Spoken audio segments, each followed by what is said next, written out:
जय माता की बच्चों, आशा करता हूं कि आप लोग बहुत मस्त होंगे। ग्रुप डी की तैयारी जोर शोर पे आप लोग कर रहे होंगे। आइए उसी के अगले चरण पे हम लोग मोस्ट इम्पॉर्टेंट क्वेश्चनों की जो सीरीज हमारी चल रही थी उसको आगे कंटिन्यू करते हैं। देखिए अगला प्रश्न दिया है, एक व्यक्ति 12% प्रतिवर्ष के साधारण ब्याज पर बैंक से ऋण लेता है। 3 वर्ष बाद उसे 5400 रुपया इस अवधि के लिए ब्याज के रूप में चुकाना है। उसकी ऋण राशि क्या थी? देखिए बच्चों, अगर साधारण ब्याज है और 3 वर्ष का है 5400, तो इसका मतलब हो गया 3 वर्ष का 5400 है तो 1 वर्ष का कितना हो जाएगा? 18×3 = 1 वर्ष का 1800 हो जाएगा। क्यों सर जी? क्योंकि हम जानते हैं कि साधारण ब्याज तो बराबर बराबर जाएगा 3 साल तक, तो 18×3 तो 1 साल का हो जाएगा 1800। अच्छा, तो 1 साल का उसको रेट हर वर्ष कितनी मिलती होगी? 12%। तो जो 12% का ब्याज है वो 1800 के बराबर होगा। तो तुरंत आप क्या कर दें, 12% बराबर 1800। क्या सर 12% क्यों किया? क्योंकि 12% वार्षिक था, इसलिए हर वर्ष 1800 रुपये मिल रहा है। तो 12% वार्षिक के रुपये कितना मिलेगा? आप काट दीजिए, 12×1 = 12×1 = बचा कितना यहाँ पर? 6, 12×5 = 60, 1 बराबर 150, 100 बराबर 15,000। This is right answer. कौन सा ऑप्शन हो जाएगा? Option number c is right answer हो गया। क्लियर हो गया बच्चों? देखिए इस प्रश्न को आप ओरल भी बना सकते थे। जैसे देखो SI बराबर PRT/100 से तो लगा ही सकते हैं आप, उसको बेसिक है उसको बना सकते हैं, लेकिन हमारा मतलब ये है कि कुछ स्पीड से कुछ नया करें, कुछ अलग करें, ताकि क्वेश्चन बहुत जल्दी सॉल्व हो सके। ओरल देखिए आप, 3 वर्ष है 5400 रुपया है, ब्याज कैसा है? साधारण है, तो कुछ भी नहीं सोचना है, तुरंत हम 3 से भाग कर देंगे, 5400 रुपया आ गया 1 वर्ष का, और हर वर्ष 12% है, मतलब 12% किसके बराबर होगा? 1800 के। तो जैसे ही 12% 1800 के बराबर हो तो 1 बराबर 150 के, तो 100 बराबर 15,000 की। हमसे क्या पूछ रहा था? यह ऋण राशि कितनी है? ऋण राशि 1500 हो गई, सॉरी 15,000 हो गई। क्लियर बच्चों? 2 सेकेंड के अंदर क्वेश्चनों को आप धराशायी कर देंगे। ठीक है, बहुत ही जोश के साथ क्वेश्चनों को करिए, जिस जोश के साथ आपने अभी स्वतंत्रता दिवस मनाया है, इतनी ही स्पीड से, इतनी ही जोश से आप ग्रुप डी को भी निकालिए, ताकि तुम्हारे घर में भी माता पिता हर्ष और उल्लास मना सकें। आइए बच्चों हम लोग चलते हैं नेक्स्ट क्वेश्चन की ओर। एक बल्लेबाज ने 110 रन बनाए, जिसमें से 3 बाउंड्रियां मारी है और 8 छक्के शामिल हैं। बाउंड्री का मतलब है 4 रन, 4 रन मारे हैं, चौवा मारा है, गांव की भाषा में इसको कहते हैं चौवा, और 8 छक्के। तो 3 चौवा मतलब 4×3 = 12 रन तो यहाँ से बना लिया होगा, 8 छंग 48 रन यहाँ से बना लिया होगा, तो 48 12 मिलकर हो गए 60 रन, तो उसे खाली बाउंड्री से बनाए हैं, और टोटल रन बनाए हैं 110। तो 110 में भैया 60 रन जो बाउंड्री से बनाए हैं उनको हटा दिया जाए तो कितना बचे? खाली 50 रन बचे हैं, इनको उसने दौड़ के लिए होंगे, क्योंकि बाउंड्री से तो टोटल कितने रन आ चुके हैं? 60 आ चुके हैं। तो पूछा क्या गया है? कहे क्रिकेट के बीच दौड़ लगाते हुए उसने कुल रनों का कितना प्रतिशत बनाया। देखो कितने रन बनाए ये तो मुझे मालूम हो गया 50, लेकिन कितना प्रतिशत है यह बताने के लिए क्या करेंगे? 50 ऊपर कितने में 50? 110 में 50 बनाए इंटू 100, क्योंकि परसेंटेज बनाना है। आप काट दीजिए, 0 0 काट दीजिए, यहाँ पर आ जाएगा 500, और 500 का जैसे ही 11 से भाग कराएंगे तो गिरचौक 44, मतलब सही में 4 आना चाहिए, 4 इसमें आ रहा है, ये आ गया। आप पूरा क्वेश्चन करें अथवा ना करें, आप इतना ही 500 आया, 11 का 500 में भाग कराइए तो 4 बार गिरचौक 44, तो 4 इसी में है, और तो किस में है? नहीं, इसमें है लेकिन पूरा पूरा जाएगा नहीं, इसमें है लेकिन पूरा पूरा जाएगा नहीं। हम जानते हैं बटे सही में आएगा, तो बटे सही में इसी में है, लेकिन आप करना भी चाहें तो पूरा पूरा कर लीजिए। देखिए बच्चे मैं यहाँ पे आपको करके बता दे रहा हूँ, ये 500 है बटे 11 है, तो गिरचौक 44, यहाँ कितना बचा? 6 बचा, 60 हो गया, तो 11 पचे 55, तो बचा कितना? 5, कितना आया? 45, सही 5/11 इज राइट आंसर। इसका मतलब बी इज राइट आंसर आ गया। समझ में आ गया? क्लियर हो रहा है? एक एक पॉइंट 2-2 सेकेंड में कैसे क्लियर करते हैं, वैदिक कॉन्सेप्ट आप अच्छे से समझ रहे होंगे। आइए बच्चों हम लोग नेक्स्ट क्वेश्चन लेते हैं, क्वेश्चन नंबर 3 लेते हैं, कैसे हम लोग सेकेंडों में इसको उड़ाते हैं। देखिए सवाल में कहा गया है कि एक क्रिकेट के खेल के पहले 10 ओवर में रन रेट केवल 3.2 था। इसका मतलब क्या होता है? रन रेट का मतलब क्या होता है बच्चों? जो लोग क्रिकेट खेलते हैं उनके लिए तो बहुत आसान है, समझ गए होंगे। जो कन्याएं क्रिकेट नहीं खेलती हैं या जो पुरुष भी क्रिकेट नहीं खेलते हैं वो क्या जानिए। रन रेट का मतलब हर ओवर में वह रन कितने बना रहा है। जैसे हम कहें कि वह हर उसका रन रेट 10 ओवर पर रन रेट है, तो इसका मतलब 10 ओवर में 100 रन बना लेगा। लेकिन इसका मतलब क्या है, यहाँ समझिए, 10 ओवर में रन रेट केवल 3.2 था, इसका मतलब हर ओवर में वह 3.2 रन बनाता है। भैया एक ओवर में 3.2 बनाता है तो 10 ओवर में कितना बनाता होगा? अगर एक ओवर में 3.2 है तो 10 ओवर में कितना बनाता होगा? 32 रन सर जी बनाता होगा। अच्छा, हमें रन कितने बनाने हैं? सर हमें तो 282 रन बनाने हैं। कितने ओवर में? अरे शेष 50, सॉरी शेष 40। इसका मतलब 50 ओवर में, इसका मतलब 50 ओवर में मुझे रन बनाने थे कितने? 282 रन, जिसमें हमने क्या किया है, 10 ओवर में 32 रन बना लिए हैं, तो ओवर तो बचे हैं 40, वही कह रहा शेष ओवर 40। और रन कितने बनाने रह गए हैं? रन बनाने रह गए, जैसे ही 282 में आप 32 घटाओगे आएगा 250। क्लियर है बच्चों? 40 ओवर में 250 रन बनाने, किस स्पीड से बनाना है, रन रेट आपको बताना है। तो जैसे ही औसत बताना हो, रन रेट बताना हो बच्चों, तुरंत आप भाग करा दीजिए 40 से। जैसे ही भाग कराएंगे 0 0 कैंसिल होगा, 4 छंग 24, 2 बचा, 24 मतलब 1 बचा, 0 उतार लोगे, 4 दूना दशमलव लगाओगे, 4 दूना 8, 2 4 पंचे 20, कितना आ गया? 6.25। किस ऑप्शन में है? 6.25 इज राइट आंसर, मतलब ए इज राइट आंसर हो गया। क्लियर है बच्चों? समझ में आया? देखिए बच्चों, इसको ओवरऑल कैसे बनाते हैं? 10 ओवर है, 3.2 है, तो 32 रन बन गए। 282 में 32 रन घटाइए, आपका बचा 250, ओवर बचे 40, 250 को 40 में तुरंत मन में ही भाग कराइए। तो जैसे ही आप भाग कराएंगे आप जाएंगे 0 0 कट गया, 25 को 4 से भाग कर दिए, तो 25 को भाग अगर 4 से नहीं करा पाते तो 25 को आधा कर दिए, 12.5 बचा, 12.5 का फिर आधा कर दीजिए, तो 6.25 बचा। ओवरऑल आप इसको बना सकते थे। मैं यही आपको सिखाने का प्रयास कर रहा हूँ कि आपका पेपर बिल्कुल सर पे है और आप क्वेश्चनों को कैसे बिना पेन के सॉल्व करते हैं। बेटा ये सब आए हुए प्रश्न मैं आपके लिए लेकर आता हूँ, सारे के सारे एग्जाम में आए हुए प्रश्न ग्रुप डी में हैं और ऐसे ही प्रश्न आपके आएंगे और बिना पेन के आपको करने पड़ेंगे। कम से कम 10-15 क्वेश्चन ऐसे रखिए जो बिना पेन के हो जाएं। ठीक है, खैर हम लोग आगे चलते हैं। मैं जानता हूं आप लोग बहुत अच्छी स्पीड लाएंगे, माता पिता का नाम रोशन करेंगे। अब देखिए क्वेश्चन, एक पंसारी ने 5 लगातार महीनों में 6,435, 6,927, 6,855, 7,230, 6,562 की बिक्री की है। 6 महीने में उसे कितनी बिक्री करनी चाहिए कि उसकी औसत बिक्री 6500 रुपया की रहे? देखिए बच्चों, एक तो तरीका ये है कि आप इन सबको जोड़ लीजिए, ठीक है, फिर इसका गुणा करा लीजिए आपस में, तो कितना आएगा? 600, 600, 6 पंचे 30 और 6 36, 3 39, जितना भी इनका जोड़ आ जाए 39,000 में घटा दीजिए, आपका आंसर आ जाएगा। बस 2 सेकंड का काम आपका ये है। हालांकि कहने को तो 2 सेकंड है, लेकिन जब आप इसको जोड़ेंगे ना बच्चा तो बहुत टाइम लगेगा। मैं यही नहीं चाहता हूं कि आप इन बेसिक तरीकों को लगा करके अपना टाइम वेस्ट करें, मैं चाहता हूं थोड़ा स्पीड वर्क हो। तो इसके अलावा क्या, एक तो तरीका बच्चों ये हल करने का, फिर इसके अलावा कौन सा तरीका है जो इसको स्पीड से किया जा सकता है? तो आइए देखते हैं। एक मैं तरीका आपको बताने जा रहा हूं जिसका नाम है डीएस कॉन्सेप्ट। डीएस कॉन्सेप्ट क्या होता है? डीएस कॉन्सेप्ट का मतलब होता है जो भी डिजिट दी गई हैं, चाहे जितनी बड़ी हों, उनको आप सिंगल डिजिट में कन्वर्ट कर दीजिए। जैसे आप जोड़िए और जब 9 मिल जाए तो 9 को काट दीजिए। 9 आपके लिए दुश्मन है, डीएस कॉन्सेप्ट में 9 आपका दुश्मन है। जैसे हमने देखा 5 4 9, 6 3 9, बेकार हो गया। वास्तव में ये कुछ लिखा ही नहीं था, ये शून्य लिखा था मेरे लिए। अच्छा, आपके लिए शून्य हो गया। अगला देखते हैं, 7 2 9, 9 6 15, 15 हो गया। 15 को तुरंत सिंगल डिजिट में कन्वर्ट करिए, तो जैसे ही सिंगल डिजिट में करेंगे तो 1 + 5 अर्थात 6 हो गया।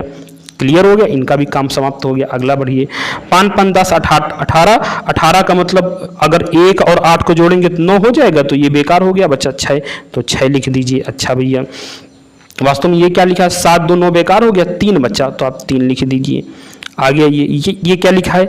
6 5 11, 11 और 6 मिलकर 17, 17 2 19, 19 को अगर सिंगल डिजिट में कन्वर्ट करेंगे तो 1 और 9 मिलकर हो गया 10, 10 का मतलब 1 हो गया। क्लियर है बच्चों? 10 का मतलब 1 हो गया, तो सिंगल डिजिट में आपने कन्वर्ट कर लिया। ठीक है, बराबर। क्या अब यहाँ पर 5 ही नंबर थे, छठा नंबर कोई ऐसा है मुझे नहीं पता है। छठा नंबर यहाँ पर कुछ है लेकिन मुझे नहीं पता है। यहाँ पर 6 नंबरों का योग कितना आ गया? जैसे गुणा कराएंगे कितना आएगा? 39,000। क्लियर है बच्चों? लेकिन हमें तो ये लिखना ही नहीं था। हमें क्या लिखना, हमें तो यहाँ लिखना है सिंगल डिजिट। तो 9 3 9 3 12, 12 का मतलब क्या हो गया 3, मतलब 9 बेकार हो गया मेरे लिए सिर्फ 3 है। तो आइए यहाँ पर क्या बचा, 6 3 9 फिर बेकार हो गया, 6 1 7 बचा। तो ये x बराबर क्या हुआ 3 - 7। तो x बराबर क्या हुआ माइनस का 4। जब कभी माइनस का 4 आ जाए तो तुरंत आप माइनस का जैसे ही कोई भी डाटा आ जाए तुरंत आप उसको 9 से घटा दीजिए। तो कितना आया 5। इसका मतलब जिसका भी ds 5 होगा, जिस ऑप्शन में ds सिंगल डिजिट 5 आएगी वही ऑप्शन 100% सही हो जाएगा। आइए देखते हैं कौन सा ऑप्शन सही होगा। 9 9 कैंसिल हो गया, 6 1 7 यह कभी जीवन में नहीं होगा क्योंकि इसका ds तो 7 आ रहा है। ये 6 1 7 यह कभी जीवन में नहीं होगा। 9 9 कैंसिल हो गया, 5 1 6 यह कभी जीवन में नहीं होगा। इसको बिना चेक किए हम मार देंगे, कितना A इज राइट आंसर। आप चाहें तो इसको कर भी सकते हैं। 9 9 कैंसिल हो गया, 4 1 5 5 इसका ds आ रहा है, इसका भी ds आ रहा है, इसलिए 100% A इज राइट आंसर। समझ में आया बच्चों। इतने बड़े बड़े जोड़ को एक नॉर्मल बच्चा जोड़ के ही लगाएगा, लेकिन एक जो एक्स्ट्रा दिमाग जिसके पास होगा, जो रणनीति बना के आया होगा कि पेपर को कैसे धराशायी करना है, वह ऐसे ही प्रश्नों को कुछ ही सेकंडों में हल कर लेगा। समझ में आ गया बच्चों। आइए हम लोग अगला प्रश्न लेते हैं, देखते हैं कि अगला प्रश्न में क्या कह रहा है। क्वेश्चन नंबर शायद 5th है, हाँ 5th लेते हैं। यदि x के 16% का मान 48 के 12% के बराबर है तो x का मान क्या होगा। देखिए तो बच्चों का खेल था, बहुत सरल था। कुछ प्रश्न आपको बिल्कुल सरल आएंगे, उसको हर कोई बना लेगा, पढ़ा हो चाहे अनपढ़ हो वो भी बना लेगा। x का 16%, 1 मिनट, x का 16% तो आप x/16 कर दीजिए, बराबर किसके बराबर है 48 के 12% के, तो 12 कर दीजिए, बड़ा सरल है। 100 कैंसिल हो गया, 16 48 हो गया, 12 36 हो गया, b number is right answer हो गया। कुछ भी नहीं करना, x बराबर कितना आ गया 12 36 हो गया। क्लियर बच्चों, समझ में आ गया, b number is right answer. समझ में आ रहा है कि नहीं आ रहा है। 2-2 सेकंड में क्वेश्चनों को कैसे धराशायी करते हैं ऐसे ही आप सीखेंगे। आप मेरे साथ बने रहिए। चैनल को अगर समझ में आ रहा है, तुमको अच्छे से समझ में आ रहा है तो चैनल को सब्सक्राइब करिए, लाइक करिए, शेयर करिए, लोगों को जोड़िए। जितने ज़्यादा से ज़्यादा अपने यार दोस्तों को आप जोड़ सकते हैं आप जोड़िए। नेक्स्ट क्वेश्चन हम लोग लेते हैं। मेरी आदत नहीं बार बार ये सब कहने की, लेकिन फिर भी कभी कभी तो परंपरा है, कहना ही पड़ता है। एक धनराशि 3 वर्ष के साधारण ब्याज पर 815 रुपया, 4 वर्ष में 854 रुपया और एवं 4 वर्ष में 800, ये 2 बार लिख गया है, कोई दिक्कत नहीं, ये 2 बार लिख गया है, ठीक है। मिस प्रिंटिंग है, एग्जाम में भी ऐसे ही आया था तो कोई दिक्कत नहीं, इसको समझ लेना, ठीक है। एक धनराशि 3 वर्ष में साधारण ब्याज पर 815 रुपये, 4 वर्ष में 854 रुपया होते हैं, तो वह धनराशि कितनी है। अब आप बनाइए, प्यार से इसको बनाइए, देखिए कितनी जल्दी आप क्वेश्चनों को बना पाते हैं। देखिए 3 वर्ष में इतना रुपया, 4 वर्ष में इतना, 1 साल में पैसा बढ़ गया है। 1 साल में कितना बढ़ गया है 854 हो गया है, 815 था पहले, कितना बढ़ गया 14 से 5 गया 9, यहाँ 4 से 1 गया 3, 39 बढ़ गया। 1 साल में 39 बढ़ा है भैया, तो 3 साल में कितना बढ़ा होगा। 3 साल में बढ़ा होगा सर जी 9 त्रिक 27, 3 त्रिक का 9 और 2 11, ठीक है। 9 त्रिक 27 और 3 त्रिक का 9 तो 11 हो गया। 117 सर जी बढ़ा होगा। अच्छा भैया, तो 117 3 साल का ब्याज हो गया, और सवाल में तो कह रहा 3 वर्ष बाद साधारण ब्याज 815 रुपया हो जाता है। तो हम लोग क्या, हमको धनराशि निकालनी है, तो तुरंत आप लोग क्या करेंगे कि 815 रुपया 117 से घटा लेंगे, क्योंकि 3 साल का जो ब्याज है वो ब्याज हम हटाए ले रहे हैं। तो जैसे ही 815 से आप 117 घटाएंगे बच्चों, तो 15 से 7 गया, 815 में 117 चला गया, तो हाँ 15 से 7 गया, यहाँ पे 8 बचा, यहाँ 0 से हम लोग 1 घटाएंगे कितना 10 से 1 घटाएंगे कितना 9 बचा, और यहाँ बचा था 7 से 1 गया कितना अच्छा है, क्या 698 किसी ऑप्शन में है। हाँ sir ji, c number option में है, c number is right answer. फिर से एक बार देख लो, 3 वर्ष में इतना रुपया, 4 वर्ष में इतना रुपया बढ़ रहा है, तो मैं जान गया, तुरंत मैंने दोनों घटाया। 1 साल में कितना बढ़ा 39, तो 3 साल में कितना बढ़ा होगा 117 रुपये। तुरंत हम जान गए कि 117 रुपये ब्याज है ये, तो हमने 915 में से 815 में से 117 घटा दिया, 698 बचा, मुझे जान गया ये मूलधन है बच्चा।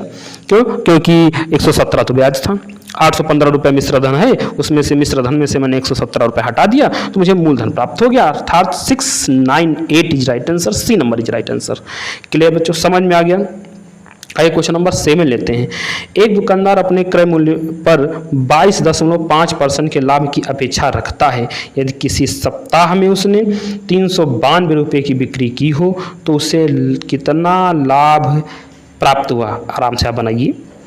क्या होता है भैया, निकालिए, पहले इसका सीपी निकालिए।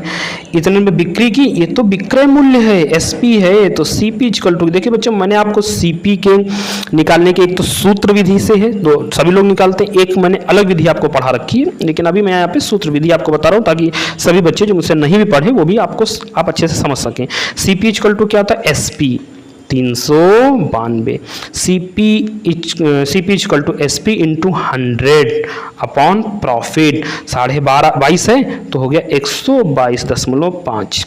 क्लियर है बच्चों, समझ में आ गया। दशमलव हटाइए, आप 0 बढ़ा लीजिए, इसको काटिए 25 से काटिए, 25 चक्कू 100, 25 नवैया 225, इसको काटिए 25 चक्कू 100, 40 आ गया।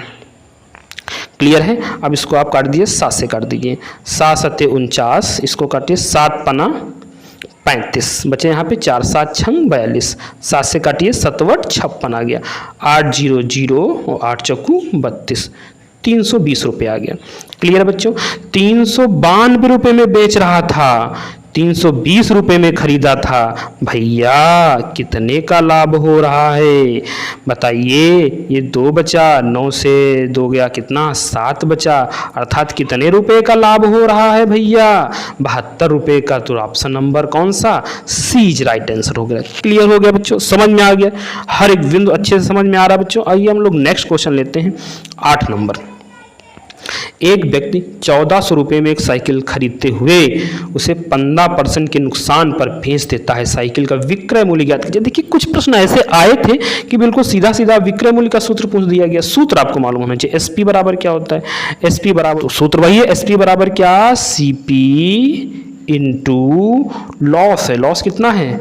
15%। तो यहाँ क्या लिखेंगे? 85/100 लिखेंगे बेटा। 100 में 15 चलेंगे, कितने बचे? 85 बचे। 0 0 काट दीजिए आप। समझ में आ गया? तो कितना आ गया? 14 70 हासिल 7, 14 7 98, 14 8 112, 112 और 7 मिलकर कितने हो गए? 119 हो गए। तो कितना हो? 1190। तो c number is right answer हो गया। क्लियर है बच्चों, समझ में आ गया। देखिए यहाँ पर नुकसान कर रहा था इसलिए ऐसा किया, आ गया क्लियर। एक बार मैं यहाँ पे सूत्र लिखे दे रहा हूँ। एसपी बराबर क्या होता है? सीपी इंटू प्रॉफिट या लॉस बटे 100। अगर वो तुमसे सीपी का सूत्र पूछे तो सीपी का सूत्र क्या होता है? एसपी इंटू 100 अपॉन प्रॉफिट या लॉस का परसेंटेज। क्लियर बच्चों, ये 2 सूत्र होते हैं, इनको आप ध्यान कर लीजिए। जो लोग सूत्र के माध्यम से लगाना चाहें वो सूत्र के माध्यम से भी इसको लगा सकते हैं। चलते हम लोग नेक्स्ट क्वेश्चन की। क्वेश्चन नंबर शायद 9 आपके सामने आ चुका है। श्याम ने 315 रुपये प्रति दर्जन पर 20 दर्जन खिलौने खरीदे थे। उनमें से प्रत्येक खिलौने को उसने 33 रुपये की दर से बेच दिया। उसके लाभ का प्रतिशत कितना है? देखिए बच्चों, पहले तो सीपी निकालिए। कैसे? कितने? 20 दर्जन खिलौने खरीदे हैं 375 रुपये प्रति दर्जन के हिसाब से। तो सीपी क्या हो गया? हर दर्जन, प्रत्येक दर्जन 375 रुपये का है, तो आप उसको 20 से गुणा करा दीजिए। पहले टोटल निकाल लीजिए कि कितने का सीपी हुआ। तो 0 2 5 10, 7 दूना 14 1 15, 3 दूना 6 1 7, 7500 रुपये का आपने सामान खरीद लिया। इसमें से प्रत्येक खिलौने को उसने 33 रुपये की दर से बेच दिया। हर खिलौना जो बेचा गया है वो 33 रुपये का बेचा गया। ठीक भैया, 33 रुपये लिख लिया। इनटू हैं कितने खिलौने? तो 20 दर्जन थे, तो 20 को 12 से गुणा करा दीजिए। 12 दूना 24, 240। सर जी आपने गुणा क्यों कराया? क्योंकि बच्चों यहाँ पे दर्जन में मूल्य दिया था तो दर्जन में हमने गुणा करा लिया डायरेक्ट, कोई दिक्कत नहीं। लेकिन यहाँ पर जो मूल्य दिया है वो प्रति वस्तु का मूल्य दिया है, इसलिए हमने प्रति वस्तु के हिसाब से कराया है। क्लियर है बच्चों, समझ में आ गया है? तो आइए कराइए गुणा फिर आराम से। 33 का और 34 का आप गुणा करा लीजिए। देखिए मैं वैदिक विधि से आपको गुणा कैसे करते हैं यहाँ पर मैं सिखाने का प्रयास कर रहा हूँ। जैसे मैंने लिखा 33 और यहाँ पर लिखा मैंने 24, इसका आप गुणा कराइए। 4 तेई 12, 12 के 2 हासिल 1, 4 तेई 12, 3 दूना 6, 12 6 18, 18 1 19 के 9 हासिल 1, 3 दूना 6 1 7, 792 आ गया। तो 792 और एक जीरो लगा था इसलिए जीरो आ गया। क्लियर बच्चों? तो 7920 से 7500 आप क्या कर देंगे, आपस में इन दोनों को घटा देंगे। जैसे ही आप घटाएंगे तो आपका क्या बचेगा, आप इसको नीचे ऊपर रख के घटा लेंगे तो जो प्रॉफिट आ गया, खरीदा तो आपने कम में था लेकिन बेचा आपने ज़्यादा में है, तो ये कितना आ जाएगा, 420 आ जाएगा। 9 ठीक 5 9 ठीक 420 आ जाएगा। तो 420 रुपये का आपका क्या आ गया, प्रॉफिट आ गया है। लेकिन मुझे क्या उसके लाभ का प्रतिशत बताना था, लाभ नहीं बताना था। लाभ प्रतिशत कैसे निकालते हैं बच्चों? अब ये 420 तुम्हारा क्या निकला है, प्रॉफिट निकला है। यहाँ प्रॉफिट का परसेंटेज हम लोग निकालने जा रहे हैं। कैसे? 420 लाभ बटे क्रय मूल्य कितना है, 7500 इंटू 100 काट दीजिए, 0 0 काट दीजिए।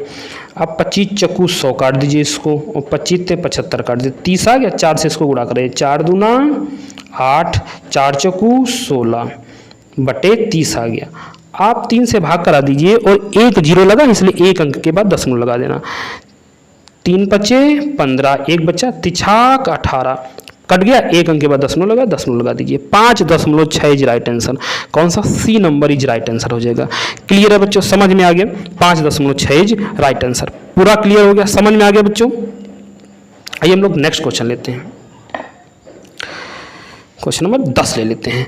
किसी वस्तु को 1920 रुपये में बेचने पर अर्जित लाभ का प्रतिशत उसी वस्तु को 1280 रुपये में बेचने पर हुई हानि के प्रतिशत के बराबर है।